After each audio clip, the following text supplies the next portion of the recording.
રાજ્યમાં છેલ્લા 5 દિવસથી કલાકારોનો એક વિવાદ ચાલી રહ્યો છે અને આ વિવાદ શરૂ થયો ગુજરાતની વિધાનસભાથી।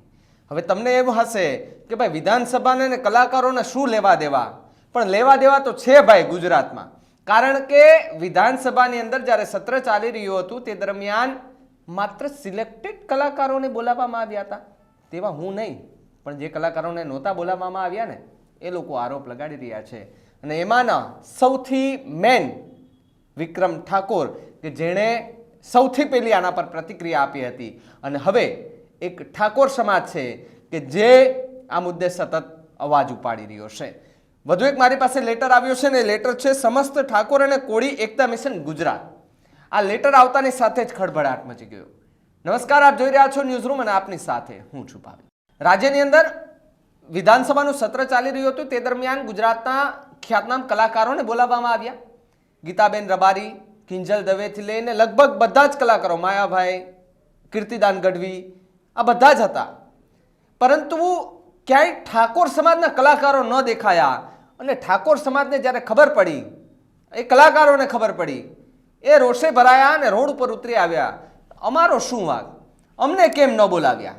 વિક્રમ ઠાકોરની સૌથી પહેલી આ મુદ્દે પ્રતિક્રિયા આવી હતી અને ત્યારબાદ ઠાકોર સમાજને એક મેસેજ, સંદેશો આપ્યો કે આપણા સમાજ સાથે ખોટું થઈ રહ્યું છે। ત્યારબાદ સમાજના અલગ અલગ સંગઠનો છે, લોકો છે, આગેવાનો છે તે મેદાન આવ્યા। ગાંધીનગરના કુડાસણ ખાતે એક સંમેલન યોજ્યું હતું। એક દિવસ પહેલા આહવાન કર્યું, બીજે દિવસ હજારોની સંખ્યામાં ઠાકોર સમાજના લોકો ત્યાં ઉપસ્થિત થઈ ગયા। ત્યાંથી સરકારને ચીમકી પણ આપી હતી ને એવા પણ આરોપ લગાડ્યા હતા કે ખુરચી બચાવતા આવડે છે અને ખુરચી ત્યાંથી હટાવતા આવડે છે। આ બધી ચર્ચા ચાલી રહી હતી ત્યારે મારી પાસે એ પત્ર આવ્યો। પેલા પત્ર વાંચ્યું અને આપને કહું કે સમસ્ત ઠાકોર અને કોળી એકતા મિશન ગુજરાત એમનો પત્ર છે, એક આવેદન પત્ર છે અને આ મોકલવામાં આવ્યો છે ભૂપેન્દ્રભાઈ પટેલ, ગુજરાત રાજ્યના મુખ્યમંત્રીને। અને લખવામાં આવ્યું છે કે ગુજરાતના તમામ કલાકારશ્રીઓને સમાન ગણવા અને વાલા દવલાની નીતિ બદલાવવા બાબત જય ભારત સાથ જણાવવાનું કે આપ સાહેબને તાજેતરમાં ગાંધીનગર વિધાનસભા ગૃહની અંદર અમોલ કલાકાર મિત્રોનું સન્માન કરવામાં આવ્યું, તે ખૂબ સારી બાબત છે।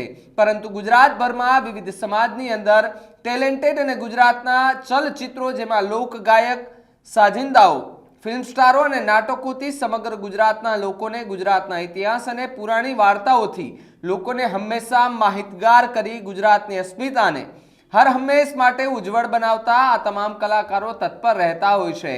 ત્યારે ગુજરાત સરકારની પણ ફરજ બને છે કે આ તમામ વિવિધ કલાકારોને સરકાર શ્રી તરફથી નાના મોટા કાર્યક્રમોની અંદર સમાવેશ કરવામાં આવે અને એમનું સન્માન કરવામાં આવે। પરંતુ હાલ ગાંધીનગર વિધાનસભા ખાતે અમુક ગણ્યા ગાંઠા કલાકારોનું સન્માન કરવામાં આવ્યું અને અનેક દિગ્ગજ કલાકારોને આમંત્રણ આપવામાં આવેલ નથી, જેમાં ગુજરાતના મૂળ નિવાસી ઠાકોર અને કોળી સમાજના કલાકારોની ગુજરાત સરકારે અવગણના કરી છે, જેથી કરીને આ સરકારની વાલા દવલાની નીતિને બદલાવવામાં આવે અને તમામ કલાકારશ્રીઓનું સન્માન કરવામાં આવે એવી અમારી માંગણી છે। ગુજરાતમાં 18 અલમ વસવાટ કરે છે અને તે દરેક સમાજની અંદર વિવિધ કલાકારો ટેલેન્ટ ધરાવે છે, તો ગુજરાત સરકારે સંગીત અને નાટ્ય વિભાગને જાણ કરવામાં આવે, કોઈ પણ જ્ઞાતિ કે જાતિની અવગણના ન કરે અને તમામને સમાન રાખી તમામને સન્માનિત કરવામાં આવે। ફરીવાર આવી ઘટના ન બને, જેથી કરીને કોઈ પણ કલાકારની લાગણી ન દુભાય તેની કાળજી રાખવી એ જ અમારી સમસ્ત ઠાકોર કોળી એકતા મિશન ગુજરાતની માંગણી છે। આ નકલ છે રવાના ક્યાં કરવામાં આવી છે તેની વિશે વાત કરું તો શંકર ચૌધરી વિધાનસભા અધ્યક્ષ છે, તેમને કલેક્ટર સાહેબ રાજકોટ અને જિલ્લા વિકાસ અધિકારી રાજકોટ, આ એટલા લોકોને આ એક પત્ર છે તે મોકલવામાં આવ્યો છે। આ પત્ર આવતાની સાથે જ અત્યારે ખળભળાટ મચી ગયો છે અને સમસ્ત ઠાકોર અને કોળી એકતા મિશન ગુજરાત એમના એક સભ્ય છે એમની પણ પ્રતિક્રિયા આવી છે। પેલા એમને સાંભળો, પછી આગળ ચર્ચા કરીએ। ભારત માતા કી જય। હાલ અત્યારે ગુજરાત વિધાનસભાની અંદર જે સરકાર દ્વારા વિવિધ કલાકારોનું ગુજરાતની અંદરથી સન્માન કરવામાં આવ્યું, આ સન્માનને લઈ અને વિવાદ થયો, તો સરકારને સમસ્ત કોળી અને ઠાકોર એકતા મિશન ગુજરાતના માધ્યમથી જાણ કરવામાં આવે કે ગુજરાતની અંદર 18 આલમ વસવાટ કરે છે અને દરેક જ્ઞાતિની અંદર વિવિધ પ્રકારના ટેલેન્ટ ધરાવતા કલાકારો છે અને ગુજરાતની અંદર 38% વસ્તી ધરાવતો સમસ્ત કોળી અને ઠાકોર સમાજ પણ મૂળ નિવાસી વસવાટ કરે છે. તો આ સમાજની અંદર પણ અનેક એવા દિગ્ગજ કલાકારો છે જેનું ખરેખર આ ગુજરાત સરકારે સન્માનિત કરવા જોઈએ, પરંતુ ક્યાંક પ્રશાસનની ખામીના લીધે, ક્યાંક આગેવાનની ખામીના લીધે એની બાદબાકી કરવામાં આવી છે. આમ જુઓ તો સરકારને તમામ કલાકારો એક સમાન હોવા જોઈએ, કોઈ જ્ઞાતિ જાતિ ન હોવી જોઈએ, પરંતુ કોઈ કારણોસર માત્ર ને માત્ર ગણ્યા ગાંઠ્યા કલાકારોનું સન્માન કરી અને જે ખરેખર સમાજની અંદર આ ગુજરાતના ઇતિહાસને જાગૃત કરતા હોય એવા વિવિધ કલાકારોને ગુજરાત સરકાર ભૂલી ગઈ, જેના કારણે આજ ખૂબ મોટો વિવાદ થયો.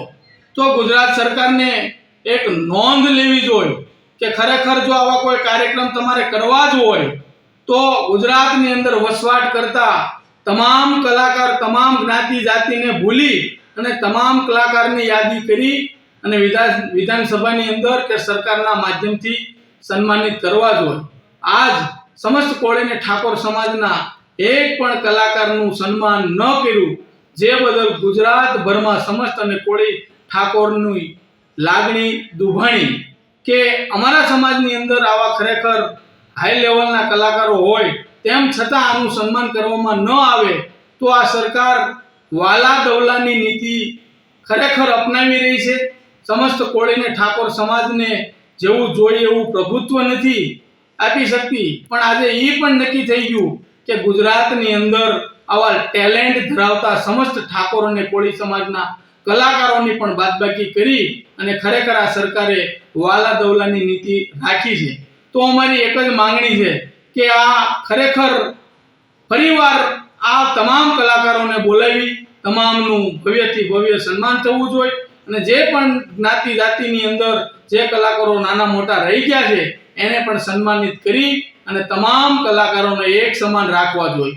જે પણ કલાકાર મિત્રોનું સન્માન કર્યું એનો અમને કોઈ વાંધો નથી, પરંતુ જે સન્માનિત ખરેખર દિગ્ગજ કલાકારો છે નાના મોટા, જે મહેનત કરે છે, ગુજરાતની અસ્મિતાને ધ્યાન રાખે છે, ગુજરાતની અસ્મિતા, ગુજરાતને કંઈક અલગ મોડેલ દેખાડવા માંગે છે, ગુજરાતના ઇતિહાસને જાગૃત કરવા માંગે છે, આવા તમામ કલાકાર મિત્રોનું 100% સરકારે સન્માન કરવું જોઈએ એવું સમસ્ત કોળી અને ઠાકોર વિકાસ સમિતિ અમારી એક માંગ કરે છે.